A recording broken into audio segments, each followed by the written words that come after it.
بسم اللہ الرحمن الرحیم۔ سوشل میڈیا میں آج کل ایک بہت زور و شور کے ساتھ مسئلہ اٹھا ہے کہ حضرت سیدہ طیبہ طاہرہ عابدہ زاہدہ خاتون جنت سیدۃ النساء فاطمۃ الزہرا رضی اللہ تعالی عنہا کی طرف لاہور کے اہل سنت و جماعت کے بہت ہی بڑے عالم دین حضرت علامہ مولانا ڈاکٹر محمد اشرف آصف جلالی صاحب نے خطا کی نسبت کی اور باغ فدق کا مسئلہ بیان کرتے ہوئے یہ کہا کہ جب حضرت سیدہ فاطمہ رضی اللہ تعالی عنہا باغ فدق کا مطالبہ کر رہی تھیں یعنی مانگ رہی تھیں تو وہ خطا پر تھیں۔ اس مسئلے کو لے کر اس قدر شور و غل کیا گیا کہ اہل سنت و جماعت کے اندر سے ہی بہت سارے ایسے افکار اور نظریات پیدا ہوئے جو کہ پہلے وہم و گمان میں بھی موجود نہیں تھے۔ کسی نے حضرت سیدہ فاطمۃ الزہرا رضی اللہ تعالی عنہا کی عصمت کا قول کیا اور کہا کہ یہ معصومہ کائنات ہیں، اور سیم یہی نظریہ جو ہے وہ اہل تشیع کے ہاں پایا جاتا ہے۔ کسی نے کہا کہ یہ جو الفاظ بولے گئے ہیں یہ الفاظ مناسب نہیں ہیں، اور ڈاکٹر جلالی صاحب سے کہا گیا کہ آپ اس سے رجوع کریں، اور انہوں نے اس پہ کہا کہ میں رجوع کرتا ہوں آپ تصفیہ کی جو عبارت ہے حضرت پیر مہر علی شاہ رحمۃ اللہ علیہ کی، اس کے لیے کچھ ایسے الفاظ کا انتخاب کر دیں کہ میں وہ بولوں تو آپ کی بات پر بھی عمل ہو جائے اور عقیدہ اہل سنت کے اوپر بھی کسی قسم کی کوئی آنچ نہ آئے۔ بہرحال کوئی عبارت تو نہ کوئی دے سکا، لیکن ڈاکٹر اشرف آصف جلالی صاحب کے خلاف ایک ایسا محاذ قائم کیا گیا کہ جو صدیوں تک بھلایا نہیں جا سکتا، اور اس سے اہل سنت و جماعت کا ایک بہت بڑا نقصان ہوا۔ بعض نے یہ بھی کہا کہ اگر ڈاکٹر اشرف آصف جلالی صاحب یہ الفاظ واپس لے لیتے ہیں تو یہ محاذ قائم ہی نہیں ہوتا اور اہل سنت کا نقصان نہیں ہوتا، لہذا اہل سنت کا اگر کوئی نقصان کر رہا ہے تو وہ ڈاکٹر اشرف آصف جلالی صاحب ہے، وغیرہ وغیرہ۔ بہرحال ایک نظریہ میں پیش کرنے لگا ہوں، امید ہے کہ انشاءاللہ الکریم یہ کارگر اور مفید ثابت ہوگا، اور اگر اس پر کچھ کام کر لیا جائے تو انشاءاللہ اہل سنت و جماعت کے درمیان یہ جو ایک عجیب و غریب فضا قائم ہو گئی ہے اس میں بہتری کی صورت نظر آ سکتی ہے۔ اگرچہ کہ من آنم کہ من دانم، میں کچھ بھی نہیں ہوں، لیکن پھر بھی چند معروضات سوشل میڈیا کے ذریعے پیش کرنا چاہتا ہوں۔ امید ہے کہ انشاءاللہ الکریم اللہ کی رحمت سے نافع ہوں گی۔ پہلی بات یہ ہے کہ حضرت سیدنا ابو بکر صدیق رضی اللہ تعالیٰ عنہ اور سیدہ فاطمۃ الزہرا رضی اللہ تعالیٰ عنہ کا جو باغ فدق کا واقعہ ہے، اس میں حضرت سیدہ پاک سلام اللہ علیہا قرآن مجید فرقان حمید کے ایک حکم عام پر عمل کرتے ہوئے گئیں، اور یہ سمجھا کہ بیٹی کی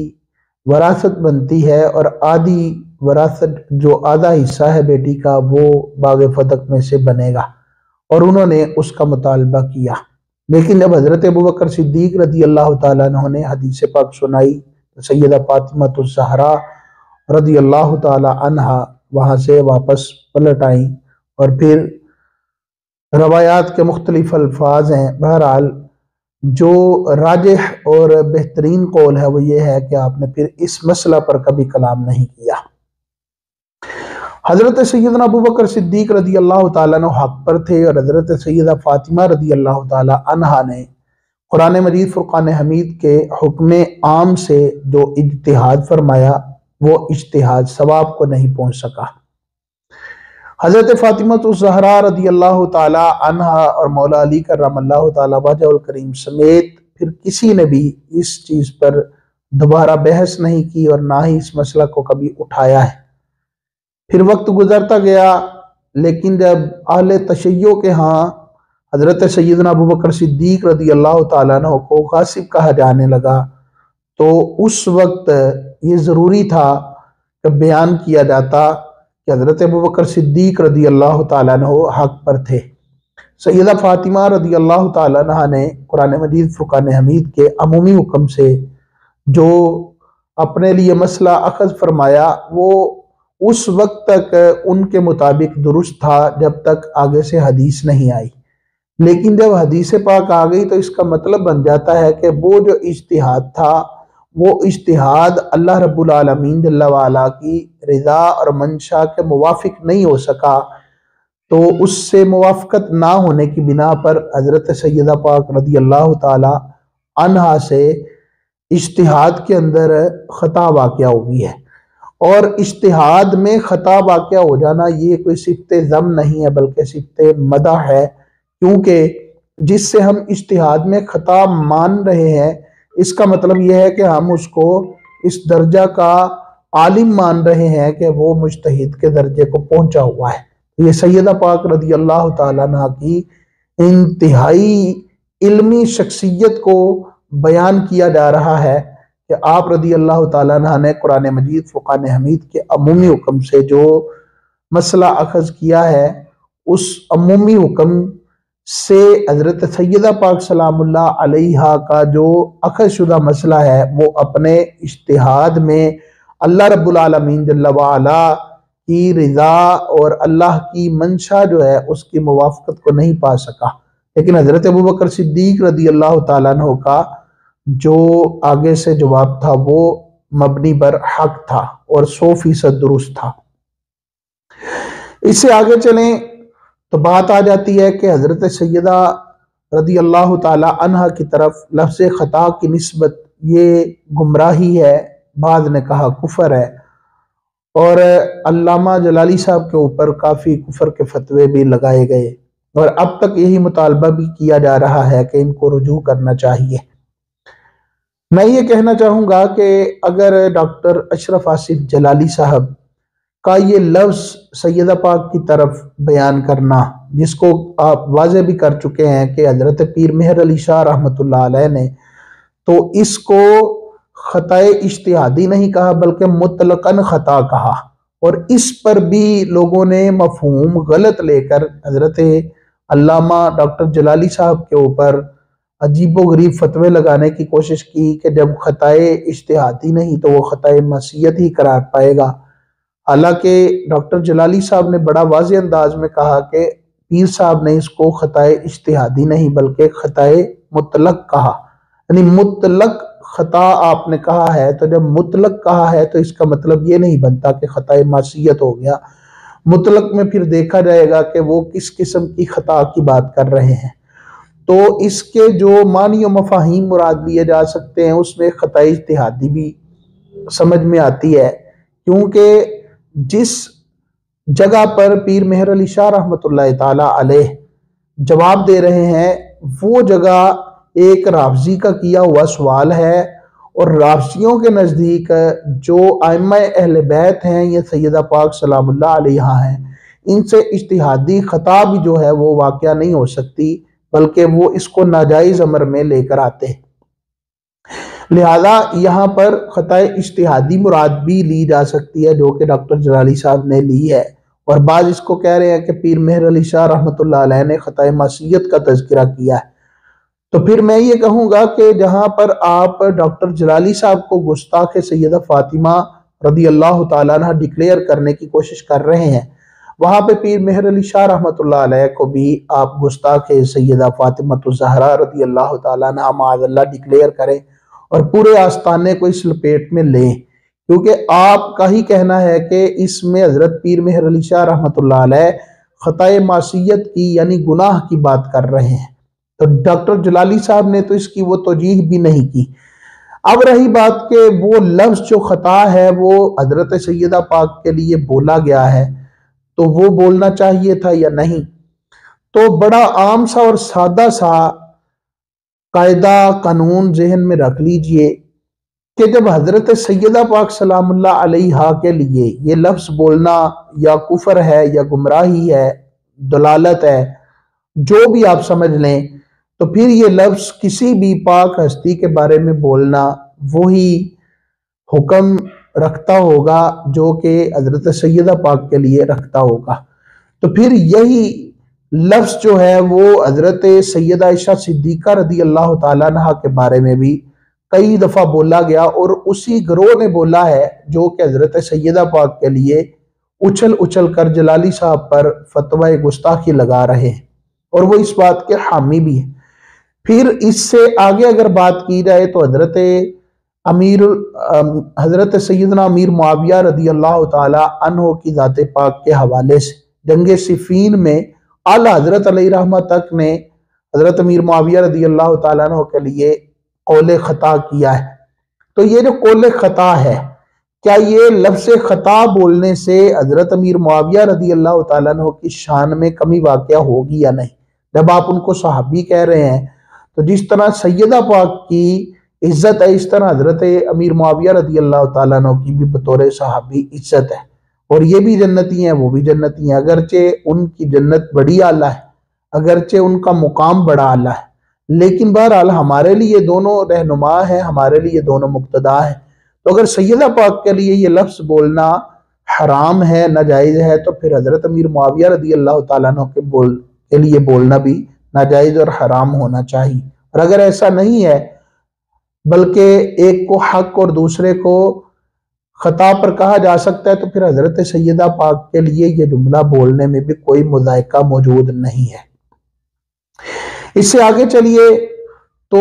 ایک ایموشنل بلیک میلنگ کی جاتی ہے، وہ یہ ہے کہ اگر یہ لفظ تمہاری ماں کے لیے کوئی بولے تو پھر کیسا ہے؟ تو میں انہی کو یہ کہوں گا کہ اللہ کے بندو، تم نے ہماری ماں کے لیے بولا تو ہے، ایک دفعہ نہیں، تم نے کئی دفعہ بولا، اور ہماری ماں کے لیے بولا، اور اس ماں کے لیے بولا کہ جس کو قرآن نے ہماری ماں کہا، یا نساء النبی لستن کاحد من النساء، اے نبی کی بیویوں، تم میں سے کوئی ایک بھی ایسی نہیں کہ جو دوسری عورتوں کی طرح، ایک بھی ایسی نہیں، جن کی بے مثل ہونے کی گواہی اللہ قرآن میں دے رہا ہے۔ ان کے لیے تو لفظ خطا جو ہے وہ آپ روا رکھیں، جائز رکھیں، لیکن سیدہ پاک کے لیے آپ کفر تک بھی بول جائیں کہ یہ کفر ہے، یہ گمراہی ہے، یہ جہنم میں لے جانے والا کام ہے۔ تو یہ دو رنگی جو ہے یہ مجھے سمجھ میں نہیں آتی۔ میری ماں سیدہ عائشہ صدیقہ رضی اللہ تعالیٰ عنہ کے لیے جب یہ لفظ بولا گیا تو نہ میں بولا ہوں، نہ میرے علماء بولے، نہ یہ گروہ بولا ہے جو سیدہ پاک کے لیے بول رہا ہے۔ وہاں پر بھی تو حضرت ابوبکر صدیق کی بیٹی ہیں، نبی پاک علیہ السلام کی بیوی ہیں۔ اگر شادی کی ہے آپ نے اور آپ کو پتا ہے کہ بیوی کی اہمیت کیا ہے، انتم لباس ہن لباس لکم وانتم لباس لہن، وہ تمہارا لباس ہے، تم ان کا لباس ہو۔ اگر اس کی تشریح میں جائے تو آپ غور کریں کہ نبی کریم علیہ السلام کو بھی یہی فرمایا جا رہا ہے نا کہ آپ کی بیویاں آپ کا لباس ہے اور آپ اپنی بیویوں کا لباس ہے۔ تو پھر یہ کیسے ہو سکتا ہے کہ سیدہ عائشہ صدیقہ رضی اللہ تعالیٰ عنہ کے لیے، جن کے طہارت کے لیے اللہ رب العالمین جل وعلا نے قرآن مجید کی 18 آیتیں نازل کی ہیں، ان 18 آیتوں کی نزول کے بعد بھی، ان کی طہارت ثابت ہونے کے بعد بھی ان کے لیے خطا کا لفظ بولے تو اس پر تو کوئی حکم نہ لگے، لیکن سیدہ پاک کے لیے وہ لفظ بولے تو اس پہ حکم کفر لگ جائے۔ مجھے سمجھ میں یہ بات آتی نہیں ہے۔ یا تو آپ کہیں کہ سیدہ کے لیے جس نے یہ لفظ بولا وہ بھی کافر ہے، اور جس نے حضرت عائشہ صدیقہ کے لیے بولا وہ بھی کافر ہے، تو پھر تو سمجھ آتی ہے کہ سب کے لیے ایک ہی حکم ہے۔ لیکن یہاں دو رنگی اور دوگلی پالیسی کیوں اپنائی جا رہی ہے؟ ہمیں پتہ ہے کہ عقیدہ اہل سنت، عقیدہ معصومیت یہی ہے کہ اللہ کے نبیوں اور فرشتوں کے سوا کوئی معصوم نہیں۔ اس لیے جب ہماری ماں سیدہ عائشہ صدیقہ کے لیے جنگ جمل کے موقع پر یہ لفظ بولا گیا تو ہم خاموش ہیں، کیونکہ ہمیں پتہ ہے کہ خطا ممکن ہے، اور خطا کا وقوع بھی ہو سکتا ہے۔ اگر ممکن ہے تو وقوع بھی ہو سکتا ہے، اس پہ کوئی نص تو موجود نہیں ہے ہم کہیں کہ وقوع ہو ہی نہیں سکتا ان سے۔ اگر وقوع ہو ہی نہیں سکتا تو پھر تو یہ وہی ہو گیا نا معصومیت والا عقیدہ ہے، آپ اس کو محفوظ کہتے رہیں تو وہ علیحدہ بات ہے۔ تو وقوع ہو سکتا ہے، تو اگر ہو بھی گیا تو یہ ان کی عظمت اور شان کے منافی نہیں ہے، اور پھر اجتہادی جو ہے اس میں تو پرابلم بھی نہیں ہے کسی قسم کی۔ تو یہ ایک نیا عقیدہ گھڑا گیا ہے جو کہ اہل تشیع کا رنگ غالب آ رہا ہے، اس میں نظر آ رہا ہے، اور سیدہ عائشہ کے لیے جب بولا گیا تو پھر کوئی نہیں بولا تھا. اس کا مطلب یہ ہے کہ سیدہ عائشہ کے لیے یہ لفظ جو ہے وہ معاذ اللہ بالکل روا ہے، اور سیدہ کے لیے اگر بولے گئے تو پھر یہ روا نہیں ہے. تو ہمارے لیے تو دونوں کی عزت برابر ہے، دونوں کی رسپیکٹ برابر ہے، دونوں کے لیے ہم ایک جیسے الفاظ استعمال کر سکتے ہیں. اگر ان کے لیے کر سکتے ہیں تو ان کے لیے بھی کر سکتے ہیں. حضرت مولا علی کرم اللہ تعالی وجہ الکریم کی بھی سیدہ عائشہ صدیقہ ماں ہے. تو یہ دوگلی پالیسی کو چھوڑنا چاہیے. اب جو مناظرے کے اندر جو کچھ ہوا ہے نا، اس میں بھی آپ دیکھ لیجئے. ایک طرف سید امتیاز حسین شاہ صاحب کہہ رہے ہیں کہ خطا اجتہادی جو ہے وہ عند اللہ ماجور ہوتی ہے، اجر ملتا ہے، اور دوسری طرف وہ خطا معصیت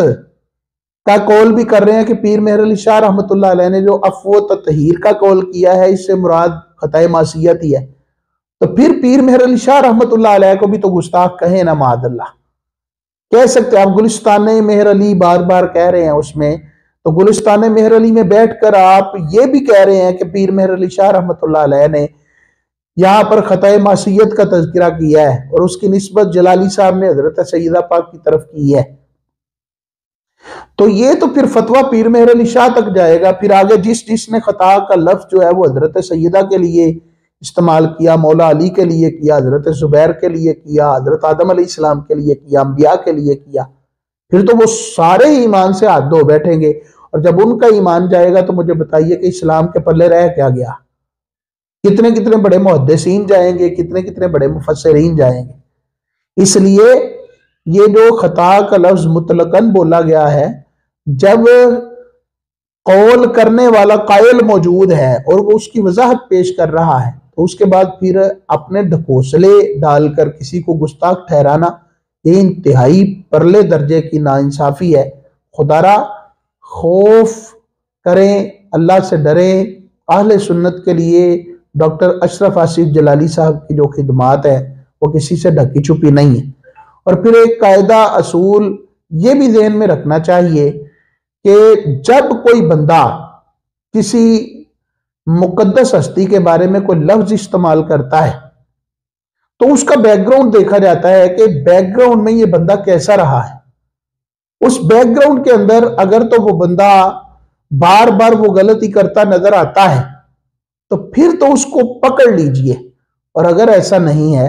تو پھر کم از کم خوف خدا کیجئے. اس کا بیک گراؤنڈ جب ادب والا ہے، اس کا بیک گراؤنڈ صاف ستھرا ہے، اس کے بیک گراؤنڈ میں کوئی بد عقیدگی نہیں، اس کے بیک گراؤنڈ میں کوئی کفر نہیں ہے، تو پھر اس کے بولے ہوئے صرف ایک لفظ کی بنا پر آپ اس پر تہمت گستاخی، تہمت کفر لگا دے تو یہ بہت بڑی ناانصافی ہے. یہ افتاء کے اصولوں کے بھی خلاف ہے. خدا کا خوف کرنا چاہیے. جلالی صاحب کی ساری خدمات کو آپ ایک طرف ڈال دینا چاہتے ہیں. اہل سنت کے جس قدر لوگوں کا عقیدہ انہوں نے بچایا ہے، عقیدہ تو ہی سیمینار کر کے، افکار رضا سیمینار کر کے، آپ لوگوں کا کام عشر اشیر بھی نہیں ہے اس کے سامنے. تو خدا را ہوش کے ناخن نے جب جلالی صاحب کا بیک گراؤنڈ بالکل پاک صاف ہے تو پھر ان کی جو وضاحت ہے اس کو قبول کیجئے، اور جو وہ وضاحت پیش کر رہے ہیں اس پر ثابت قدم رہیے، اور اپنے فتوے اپنے پاس سنبھال کے رکھیے. اور یہ مناظرے وغیرہ، یہ مجھے پتا تھا کہ مناظرے کے بعد ایسا ہی ہونا ہے. ہم نے جو دیکھا نا وہ یہی ہے. بد مذہبوں کے ساتھ بھی جو مناظرے ہوئے اس میں بھی یہی دیکھا گیا ہے کہ جناب وہ بد مذہب کہتے ہیں ہم جیت گئے، یہ کہتے ہیں ہم جیت گئے. تو ان کا کوئی حل بہت مشکل ہے کہ نکلے. پھر اس میں جو قاضی صاحب بٹھائے ہوئے ہیں وہ